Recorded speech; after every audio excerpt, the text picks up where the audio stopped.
दक्षिण सोलापुरात तहसील कार्यालयात श्रावणबाळ या निराधार योजनांसह पुरवठा शाखेकडील नवीन शिधापत्रिका काढणं, बंद शिधापत्रिका सुरू करणं, शासकीय कार्यालयात नागरिकांसाठी विश्राम कक्ष असला तरी उन्हाचा उकाडा सहन करावा लागतोय. विविध शासकीय काम यासाठी आलेल्या नागरिकांसाठी दक्षिण सोलापूर तहसीलदार कार्यालयाच्या आवारात गर्दी होत असते. सध्या उन्हाचा पारा वाढत चालला असून उन्हापासून संरक्षण मिळावे यासाठी तहसील कार्यालय प्रशासनानं नागरिकांसाठी मंडप आणि बसण्याच्या बाकड्यांची सोय केली आहे. युनिट कमी करणं, वाढवणं, फेब्रुवारी महिन्यात उन्हाची तीव्रता वाढत असल्यानं नागरिकांना उन्हाचे चटके सहन करावे लागतात. प्रशासनानं केलेल्या सोयीनंतर नागरिकांमधून समाधान व्यक्त होतंय. यंदा फेब्रुवारी महिन्याअखेरपासूनच उन्हाचा पारा 38 अंशाच्या वर गेलाय.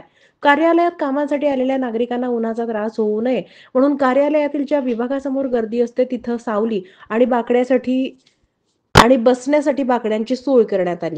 ये सोलोमन रामपगो दक्षिण सोलापूर तहसील कार्यालय आहे. इथं मंडपाने पाण्याची सोय केलेली आहे. भारतीय जनता पार्टी कामगार आघाडीचा कार्यकर्ता, माजी जिल्हा अध्यक्ष.